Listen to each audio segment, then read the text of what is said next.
మన విశాఖపట్నం నుంచి ఇరాన్‌కి వెళ్తున్న ఐరిష్ డైనా నౌక మీద అమెరికా సబ్‌మెరైన్‌తో అటాక్ చేసింది.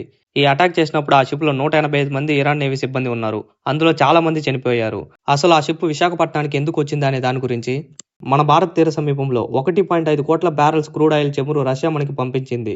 అమెరికా కూడా దీనికి ఏ విధమైన అడ్డు చెప్పకుండా రష్యా నుంచి క్రూడ్ ఆయిల్ కొనుక్కోవచ్చని చెప్పింది. ఈ విషయం గురించి అలాగే డే 7 వార్ అప్డేట్స్ గురించి మనం మాట్లాడుకుందాం. ప్రపంచంలో జరిగే అన్ని పొలిటికల్ విషయాల గురించి నిద్రపోయే ముందు 5 నిమిషాల్లో తెలుసుకోవాలి అంటే తెలుగు ట్రూత్‌ని సబ్స్క్రైబ్ చేయండి. ఇరాన్ నుంచి ఒక షిప్ బయలుదేరింది. ఆ షిప్ పేరు ఐరిష్ డైనా. 19 ఫిబ్రవరి విశాఖపట్నం తీర ప్రాంతానికి చేరుకుంది.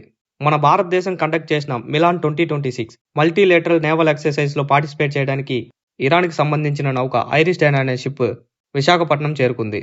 ఈ ఇరాన్‌కి చెందిన ఐరిష్ డైనా షిప్ 9 రోజులు మన విశాఖపట్నంలో ఉంది. మొదట కొన్ని రోజులు ఫిబ్రవరి 19 నుంచి 23 వరకు విశాఖపట్నంకి వచ్చిన అన్ని షిప్స్ హార్బర్‌లోనే ఉన్నాయి.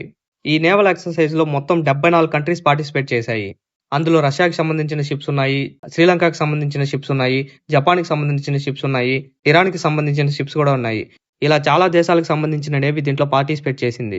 భారత్ స్వాతంత్రం వచ్చినప్పటి నుంచి ఇప్పటిదాకా కండక్ట్ చేసిన అతిపెద్ద నేవల్ ఎక్సర్సైజ్ మిలాన్ 2026. ఈ నేవల్ ఎక్సర్సైజ్ ముఖ్య ఉద్దేశం సముద్రపు దొంగల నుంచి మనల్ని మనం ఎలా కాపాడుకోవాలి, సముద్రపు ప్రమాదకర సిచ్యువేషన్స్ లో ఒక దేశానికి ఇంకొక దేశం ఎలా హెల్ప్ చేసుకోవాలి, వీటితో పాటు పార్టిసిపేట్ చేసిన నేవీ అధికారులు సమావేశమయ్యి వాళ్ళ ఎక్స్పీరియన్స్ ని షేర్ చేసుకుంటారు. ఫిబ్రవరి 15 నుంచి 25 వరకు 11 రోజులు ఈ నేవల్ ఎక్సర్సైజ్ ని కండక్ట్ చేశారు.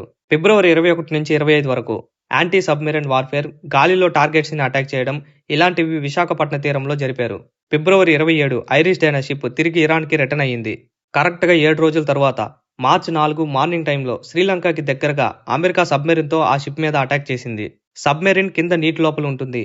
నీటి లోపల నుంచి మార్క్ 48 హెవీ వెయిట్ టార్పెడోన్ ని ఈ అటాక్ లో యూజ్ చేసింది. ఈ యూజ్ చేసిన టార్పెడోన్ మిసైల్ లాగా పైనుంచి అటాక్ చేయదు. సైలెంట్ గా షిప్ కిందకి వెళ్లి బ్లాస్ట్ అవుతుంది. బ్లాస్ట్ అయిన కొన్ని నిమిషాల్లోనే షిప్ వెనుక సైడ్ నుంచి మునిగిపోవడం స్టార్ట్ అయింది. కొన్ని గంటల్లోనే ఆ షిప్ పూర్తిగా మునిగిపోయింది. అటాక్ చేసినప్పుడు ఆ ఐరిష్ డైనా షిప్ లో 180 మంది నేవీ సిబ్బంది ఉన్నారు. శ్రీలంకకి దగ్గరలో ఈ అటాక్ జరిగింది. శ్రీలంక నేవీ అలర్ట్ అయ్యి వాళ్ళలో కొంతమందిని కాపాడింది. ఈ భయంకరమైన అటాక్ లో 87 మంది దాకా ఇరాన్ నేవీ సిబ్బంది చనిపోయారు. శ్రీలంక నేవీ తొందరగా అలర్ట్ అయ్యి వాళ్ళ దగ్గర ఉన్న ఫాస్ట్ క్రాఫ్టైల్ ని పంపి సముద్రంలో మునిగిపోతున్న 32 మందిని కాపాడింది. ఇంకా మిగతా వారి ఆచూకీ ఇంకా తెలియలేదు. వాళ్ళలో కూడా చాలా మంది చనిపోయే అవకాశమే ఉంది.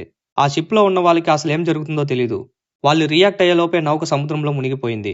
ఒక నేవల్ ఎక్సర్సైజ్ లో పార్టిసిపేట్ చేసి తిరిగి వెళ్తున్న నౌకపై అమెరికా అటాక్ చేయడం కరెక్టేనా? మీ అభిప్రాయాన్ని కమెంట్ సెక్షన్ లో షేర్ చేయండి.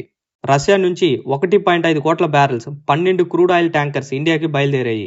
ఇంకొక 1 వీక్ లో మన సముద్ర తీరానికి అవి చేరుకుంటాయి. పెట్రోల్ ప్రైస్లు పెరిగిపోతాయని ఇంకా దిగులు పడాల్సిన అవసరం కూడా లేదు. అమెరికా ఇరాన్ వార్ వల్ల మిడిల్ ఈస్ట్ కంట్రీస్ నుంచి మనకి రావాల్సిన క్రూడ్ ఆయిల్ ఆగిపోయింది. మనకి మాత్రమే కాదు చాలా కంట్రీస్ కి క్రూడ్ ఆయిల్ ఎక్స్పోర్ట్స్ ఆగిపోయాయి. ఆ గ్యాప్ ని ఫిల్ చేయడానికి ఇప్పుడు రష్యా మనకి భారీ మొత్తంలో క్రూడ్ ఆయిల్ ని పంపిస్తుంది. దీనికి అమెరికా కూడా సానుకూలంగా స్పందించింది. ముందు రష్యా నుంచి ఆయిల్ కొనడం వల్ల మన ఇండియా పైన టారిఫ్స్ ని వేసింది. ఇప్పుడు అమెరికాకి ఇరాన్ కి యుద్ధం జరుగుతుంది కాబట్టి ఈ యుద్ధం వల్లే మిడిల్ ఈస్ట్ కంట్రీస్ నుంచి మనకి రావాల్సిన ఆయిల్ ఆగిపోయింది కాబట్టి అందువల్లే అమెరికా కూడా దీనికి సానుకూలంగా స్పందించింది. మన ఇండియాకి ఎప్పుడు ఏ సపోర్ట్ కావాలి అన్నా కూడా రష్యా మనకి హెల్ప్ చేస్తుంది. రష్యా మనకి ఇప్పుడు క్రూడ్ ఆయిల్ ని ఎక్స్పోర్ట్ చేస్తుంది కాబట్టి ఇంకా పెట్రోల్ కష్టాలు కూడా ఉండవు.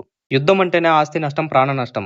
ఇప్పటిదాకా ఇరాన్ లో 3200 మంది దాకా చనిపోయారు.